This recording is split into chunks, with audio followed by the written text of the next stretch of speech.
Fans, welcome to the Masters, a tradition unlike any other.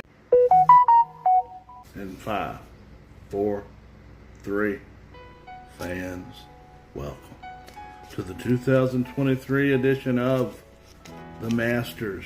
And fans, what you just saw there on that intro is a young yours truly, decades ago, settled in front of my black and white television as I pretended to announce arguably the most prestigious tournament in this great game we call the great game of golf. I've been doing a little bit of digging in the crates, so to speak, ever since March Madness ended. That video piqued my interest in a number of ways. Chief among them was my majestic beard, in which I used to possess all those years ago. That's right, I possessed that beard in all its majesty so many moons ago. I just wanted to reflect ever so slightly. But enough about me. Let's try to make the transition from memory lane to Magnolia Lane, shall we? First order of business. Sheesh, where do I begin? Just a second here, folks. Now I'm being told by our network execs that we have John Daly live via video conferencing from Hooters? Am I reading that correctly? Of course I'm reading that correctly, Jamie. Well, without any further ado, from one tradition to the other, please welcome John Daly. Jim, can you hear me? What's going on, JD? Jim Bob Cooter. John, please, I would ask you not to refer to me in that manner. What was he at again? Colts. He was with the Colts, Jim. Cooter. John Daly, folks. Hey, Jim, you can't drink like me. You can't smoke like me. And I guarantee you, we got you, John. Jim, come on by. I'm signing everything. We're mellowing out. We got a good group here. Gonna do some live music, some t-shirt giveaways later. Come on by. We're gonna be gripping, sipping until the early morning, my friend. Living, man. Livin. Signing all night. You do realize it's 6:30 in the morning, right, JD? Hey, Jim, I'm playing Flip Cup.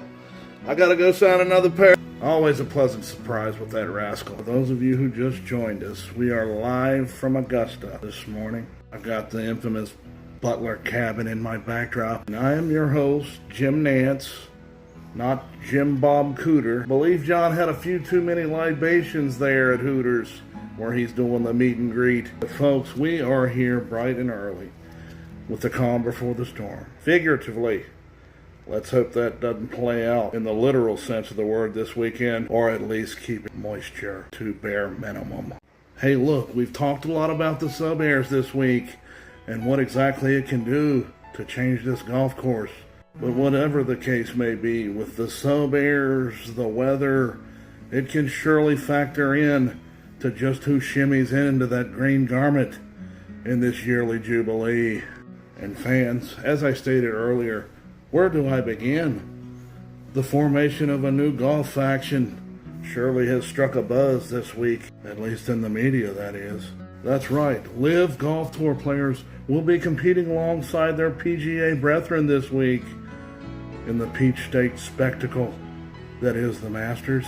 But despite recent media hype, all indications are that, by and large, an apparent ceasefire has been cast over these hallowed grounds. One Rory McIlroy was on record the other day saying all that stuff is to be put on hold this week.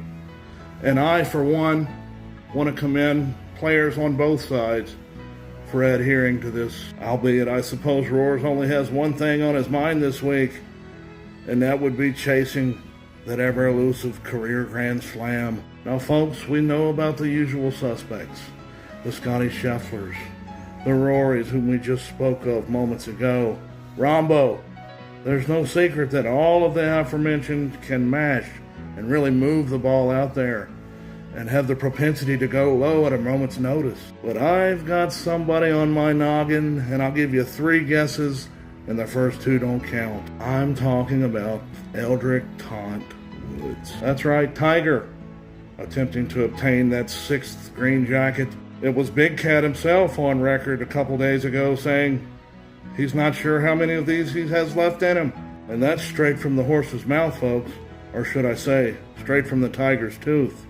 Be that as it may, there's certainly no shortage of interest in the living legend this week, who not so long ago wasn't even sure that he would even be able to walk again. I guess we'll get our first vibe check from the big cat at 10:18 this morning when he puts club to tee, teeing off alongside Vic Hovland and Xander Schauffele, two great playing competitors for Tiger, who, despite being professionals, you know they had to be enamored when they first laid eyes on that pairing sheet.